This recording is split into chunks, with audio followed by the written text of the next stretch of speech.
نئی زندگی۔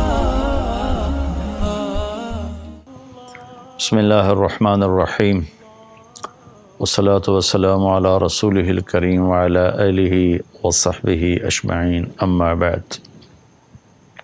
اہل بیت سے محبت نہ کرنا یہ نفاق ہے، منافقت ہے، کفر ہے۔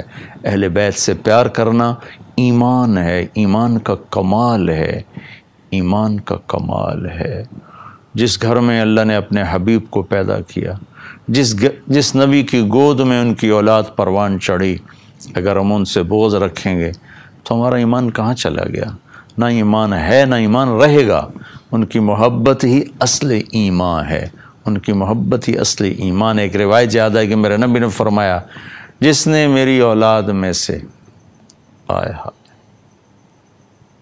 کسی کے ساتھ اچھا سلوک کیا اور میری اولاد کا کوئی فرد اس احسان کا بدلہ نہ دے سکا، غربت کی وجہ سے یا کسی اور وجہ سے، تو قیامت کے دن میں اس کی طرف سے اپنے اس امتی کو اس احسان کا بدلہ دوں گا جو میری اولاد میں نہ دے سکا۔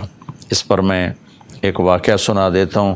یہ ابن جوزی رحمۃ اللہ علیہ جیسے محدث نے اس واقعے کو نقل کیا ہے اپنی کتاب البر والصلہ میں، کہ ہرات میں ایک سادات فیملی تھی۔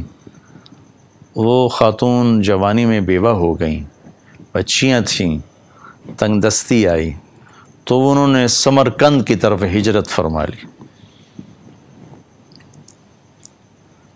رزق کی، معاش کی تلاش میں وہاں پہنچیں تو پوچھا کوئی یہاں سردار، کوئی سخی، چونکہ نووارد تھیں تو لوگوں نے بتایا کہ ایک تو یہاں مسلمان بڑا سردار ہے اور پورے علاقے کا رئیس ہے، اور ایک یہاں آگ کا پجاری آتش پرست ہے، وہ بھی بڑا رئیس، بڑا سخی مالدار ہے۔ تو انہوں نے سوچا کہ میں غیر مسلم کے پاس کیوں جاؤں؟ وہ مسلمان کے پاس گئیں اور اس سے فرمایا کہ میں آل رسول ہوں، پردیسن ہوں، میری بچیاں ہیں، مجھے ٹھکانہ بھی چاہیے، کھانا بھی چاہیے۔ وہ سردار کہنے لگے تیرے پاس کوئی، عام طور پر جو اہل البیت ہیں ان کے پاس لکھا ہوا نسب نامہ ہوتا ہے، میں نے کئی گھرانوں میں ماشاءاللہ دیکھا اللہ کے رسول تک ان کے سارے آبا کے نام لکھے ہوئے۔ تو کہا تیرے پاس کوئی سند ہے؟ اس نے کہا بھائی میں تو پردیسی ہوں، غربت کی ماری میں کہاں سے سند دکھاؤں؟ تو وہ کہنے لگا یہاں تو پھر ہر دوسرا آدمی کہتا ہے میں سید ہوں، آل رسول ہوں۔ تو اس نے کوئی اچھا جواب نہیں دیا۔ تو وہ وہاں سے آئیں اور اس آتش پرست کے پاس گئیں، وہ جو آگ کا پجاری تھا، اور اپنا تعارف کروایا۔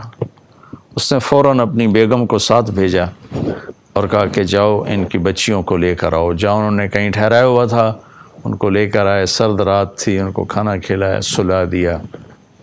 رات کو مسلمان سردار نے خواب دیکھا کہ اللہ تعالیٰ کے محبوب صلی اللہ علیہ وسلم جنت میں ایک خوبصورت سونے کا محل ہے، اس کے دروازے پر کھڑے ہیں۔ یہ عرض کرتا ہے یا رسول اللہ یہ محل کس کا ہے؟ تو آپ نے فرمایا یہ ایک مسلمان کا ہے۔ تو وہ کہنے لگے یا رسول اللہ مسلمان تو میں بھی ہوں۔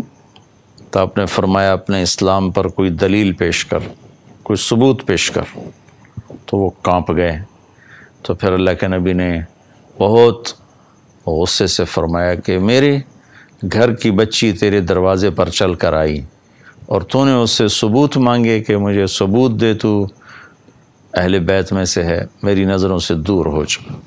ان کی آنکھ کھولی تو ان کی چیخ و پکار، وہ ننگے سر ننگے پاؤں باہر نکل کے شور مچایا کہ وہ جو پردیسن خاتون تھی کہاں گئی؟ کہا جی وہ تو وہ لے گیا، وہ آتش پرست آگ کا پجاری لے گیا۔ وہ بھاگے اور جا کے اس کے دوڑ دروازہ توڑا۔ وہ گھبرا کے باہر نکلا تو دیکھا تو وہ رئیس۔ کہا کیا ہوا؟ کہا بھائی وہ جو تیرے پاس خاتون آئی ہیں بچیوں سمیت مجھے دے دو، وہ میرے مہمان ہیں۔ تو اس نے کہا حضور وہ میرے مہمان ہیں، آپ کے نہیں، میں آپ کو نہیں دے سکتا۔ وہ کہنے لگا مجھ سے 300 دینار لے لو۔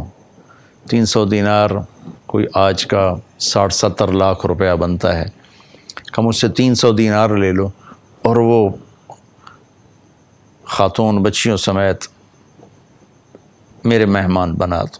تو وہ رونے لگا، کہا کہ میرے بھائی بن دیکھے کا سودا کیا تھا، اب تو دیکھ چکا ہوں، اب میں تمہیں کیسے واپس کروں، کہ میں نے بھی خواب دیکھا جنت کے دروازے پر اللہ کے نبی کھڑے ہوئے تھے، تجھے ڈانٹ پڑ رہی تھی، تجھے کہا جا رہا تھا دور ہو جا۔ اس کے بعد اللہ کے نبی میری طرف متوجہ ہوئے اور فرمایا تو نے میری بیٹی کو ٹھکانہ دیا، چل تو تیرا سارا گھر